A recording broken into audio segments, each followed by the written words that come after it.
Fingerprints are the friction ridges, which are impressions formed on the surfaces, and these are the papillary ridges, or you also call as the epidermal ridges, present on the fingers and even on the palms and the soles.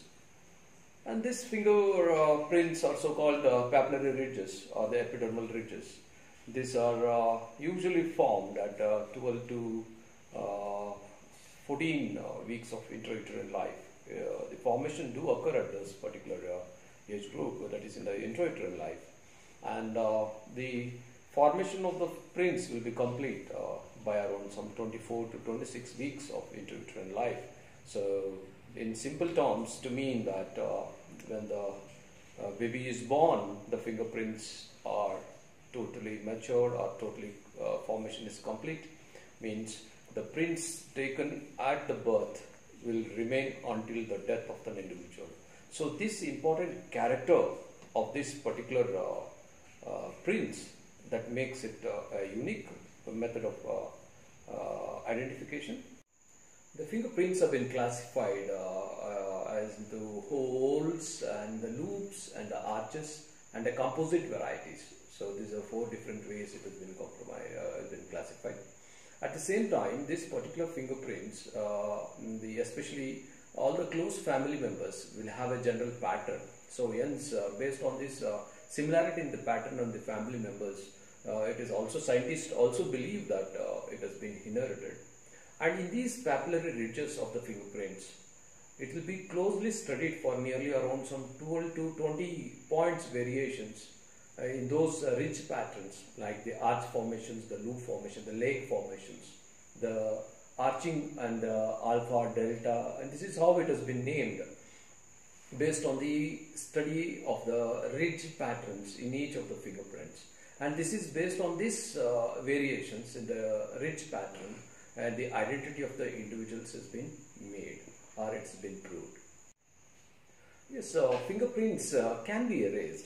The people, let's say most of the hardened criminals who want to escape their identity, or they escape the crime or conceal the crime, they do resort to certain extreme methods of destroying their fingerprints, and they do so by burning their fingers.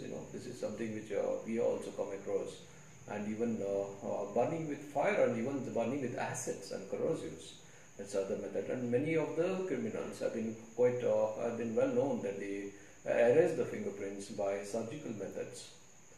But overall, say when this one of the if the corrosions or any destructions leading to only the epidermal ridges, so without affecting the dermal pattern of the skin, the ridge pattern can regrow after a period of 1 month. That means the person can get those fingerprints of the papillary ridges or the epidermal ridges after a period of 1 month, and that will be in similarity with the pattern which was there earlier to the destruction.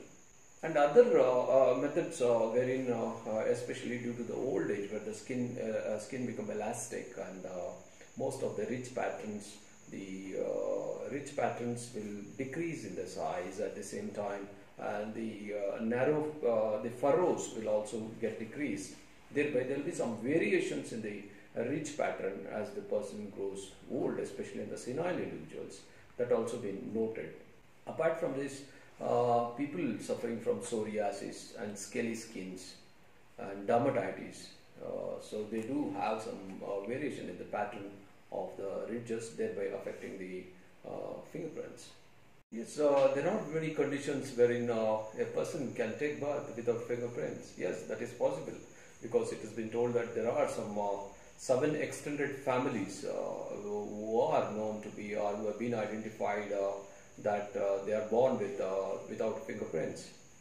And A. dermatoglyphia, that's we call as A. dermatoglyphia, and these are the individuals. And yes, certain conditions of so-called ectodermal dysplasias, that is Naegeli-Franceschetti, Judson syndrome, and dermopathia pigmentosa reticularis. So these are the conditions as a result of ectodermal dysplasia, wherein there is an absence of fingerprints. See, another condition called congenital dyskeratosis is where there is an absence of fingerprints. Usually the skin becomes scaly or very hard, so thereby the absence of course this is another genetic disorder, which is a very rare most conditions which we see. So in all these conditions where we see the individuals are born with the absence of fingerprints. See, even in individuals who are under anti-cancer treatment or medications, especially the capectamine, this is one particular anti-cancer drug which is known to cause the erosion or the masking of the fingerprints epidermal ridges. So in those individuals it has been quite been observed that they lose their papillary ridge pattern, thereby destroying the prints. See, these particular fingerprints, it's not only helps us the identification of an individual based on the impressions on the surfaces, but it also gives a clue about the usage of drugs in that particular individuals. The metabolites of the drug, especially in relation to the cannabis or marijuana or even the nicotine or even certain aspects of cocaine. So all these drugs, its metabolites are closely secreted through the pores present in the ridge, and these particular metabolites, which can be retrieved from those area of on the surface areas where the prints have been made, and hence the usage of drugs in the individuals can also be made. Apart from this, the epithelial cells which are being eroded during the time of the friction of those ridges across the surfaces, and these epithelial cells we can retrieve or we can take the DNA and we can identify the individual, that we call it as a touch DNA technique.